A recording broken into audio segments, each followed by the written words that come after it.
Bom, para iniciar o desbaste agora, a gente vai usar um disco grosso mesmo, disco próprio para cortar parede. Não precisa ser aquele disquinho para porcelanato ou fresa. Como que eu adaptei esse disco na minha esmeduladeira? Eu coloquei um calço aqui por trás, ó. Esse calço não é somente para dar o aperto, pessoal. Ele é para aumentar essa resistência, porque eu vou estar fazendo um desbaste. Então, presta atenção nisso aqui. Não tenta só reabrir a sua flange, né, para você conseguir encaixar esse disco. Isso aqui, ó, é para evitar que esse disco fique flácido, né? Porque às vezes a pessoa vai colocar força, sendo que nem precisa também.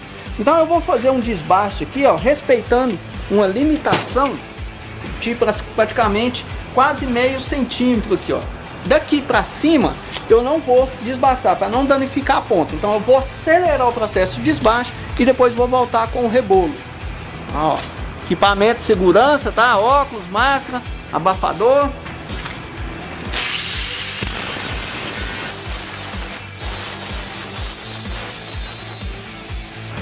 Ó, vocês viram que eu deixei esse espaço aqui, ó, sem passar o disco? Esse espaço aqui eu vou estar usando o rebolo. Isso aqui vai evitar que eu estoure a peça. Então o disco de desbaste, ele vai fazer esse processo aqui, ó, de aprofundar o desbaste que eu vou estar fazendo aqui.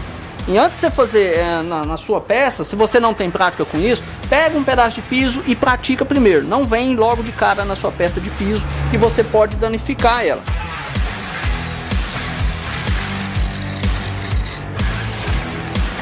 Rebolo bem amoladinho.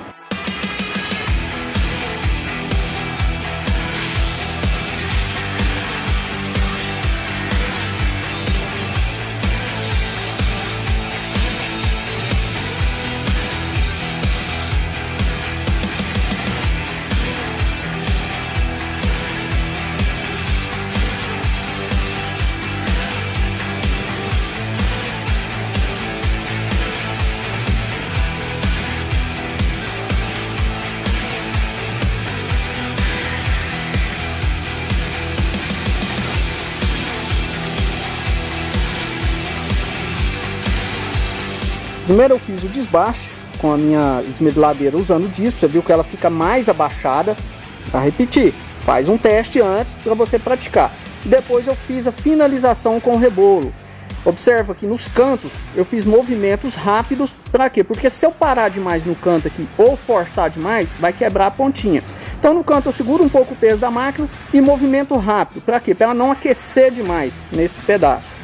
Terminei de fazer esse desbaste, eu passo o disco aqui de novo, para deixar essa superfície áspera. Isso aqui vai aumentar a aderência na hora da colagem. E eu me posiciono aqui por cima, né, por isso que eu ponho essa peça nessa altura, para estar conseguindo identificar o esmalte do piso, ó. Porque eu vou desbastar até chegar no esmalte. Eu tenho que finalizar, eu não deixo marca de barro aqui para estar fazendo a colagem. Então, fizemos o desbaste dessa peça, finalizamos a minha esquadria. Vou fazer as demais e agora esse projeto está pronto.